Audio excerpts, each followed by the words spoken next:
So at present మనం ఉన్న stall IIT Hyderabad కు సంబంధించింది. సో దీనిలో చాలా వరకు ఇన్నోవేషన్స్ ఉన్నా కూడా ఎట్ ప్రజెంట్ మనం చూస్తున్నాం కదా హ్యూమన్ డ్రోన్. సో ఇది అందరినీ ఆకట్టుకుంటుంది.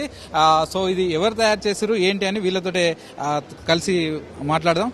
సో చెప్పండి బ్రదర్, సో ఇది ఎవరెవరు కలిసి తయారు చేశారు, సో ఇది ఎట్లా పనిచేస్తుంది, దీనివల్ల ఏంటి ఉపయోగాలు? సో ఇది ఐఐటి హైదరాబాద్ క్యాంపస్ లో ఫ్యాకల్టీ, స్టాఫ్ అండ్ స్టూడెంట్ ముగ్గురు కొలాబరేషన్స్ తో డెవలప్ చేసిందనమాట.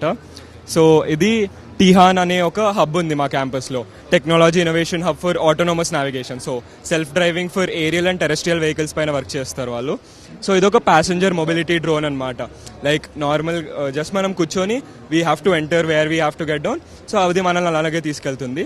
ఇప్పుడు 100 kgs పేలోడ్ కి టెస్ట్ చేశారు, సక్సెస్ఫుల్ గా అయింది. 200 kgs పేలోడ్ కి టెస్ట్ చేస్తున్నారు ఇప్పుడు. లుక్స్ లైక్ హెలికాప్టర్ లాగా కనిపిస్తుంది మనకు.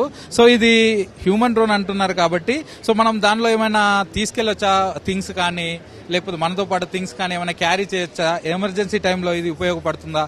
సో ఎట్లా? ఎమర్జెన్సీ ప్రకారం అంటే యాజ్ లైక్ ఎయిర్ అంబులెన్స్, మనకి అంబులెన్స్ వెళ్ళాలి, ఒక విలేజ్ నుంచి వెళ్ళి సిటీకి వెళ్ళాలంటే మనకు ట్రాఫిక్ లో అరౌండ్ 2 hours 3 hours పడుతుంది. అలాంటి టైంలో నువ్వు ఈ డ్రోన్ యూజ్ చేసుకొని with in half an hour or 40 minutes లో మీకు ఒక పేషెంట్ ని హాస్పిటల్ కి ఫాస్ట్ గా తీసుకెళ్లగలుగుతారు. Air ambulance like air ambulance. Right now we're planning for one person, then we are planning for 2 persons who can carry one patient and one doctor and the requirement of the ambulance requirement. మామూలుగా ఇప్పుడు ఈ ఎమర్జెన్సీగా వరదలు లాంటి వచ్చిన సమయాల్లో అక్కడ చిక్కుకున్న వారికి వాళ్ళకి ఫుడ్ అందించడం కానీ, లేదా వాళ్ళని ఎవాక్యుయేట్ చేయడం కానీ, సో అట్లా హెల్ప్ అవుద్దా? ఇది అలా కూడా హెల్ప్ అవుతుంది. అలాగే హిమాలయస్ లో lower altitude to hire altitudes levels logistics transportations కోసం అవన్నిటికీ యూజ్ చేయొచ్చు, మల్టీపర్పస్. ఎప్పటి వరకు అందుబాటులోకి రాబోతుంది, ఏంటి, ఎక్కడి వరకు వచ్చింది ఇప్పటి వరకు మీ R&D? 60 to 80% అయిపోయింది. We're testing in the multiple weather conditions, road conditions. We're facing some issues, so we're resolving that everything, cyber security. So we're doing that.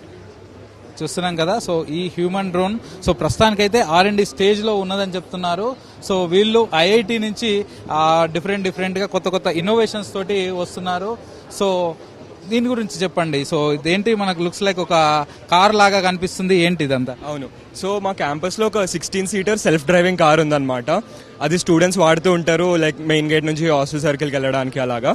So ఇది దాని ప్రోటోటైప్ అనమాట. ఇది ఇప్పుడైతే లోవర్ స్పీడ్స్ లో వర్క్ అవుతుంది, like 15 to 25 km/h. ఇప్పుడు దీన్ని campus లో హైయర్ స్పీడ్స్ కి టెస్ట్ చేస్తున్నారు, లైక్ 70 to 80 kilometers. ఇది ఎట్లా పనిచేస్తుంది, ఎలక్ట్రికా ఎలా? It's an electric vehicle. చూస్తున్నాం కదా. సో ఇక్కడ ఐఐటికి సంబంధించిన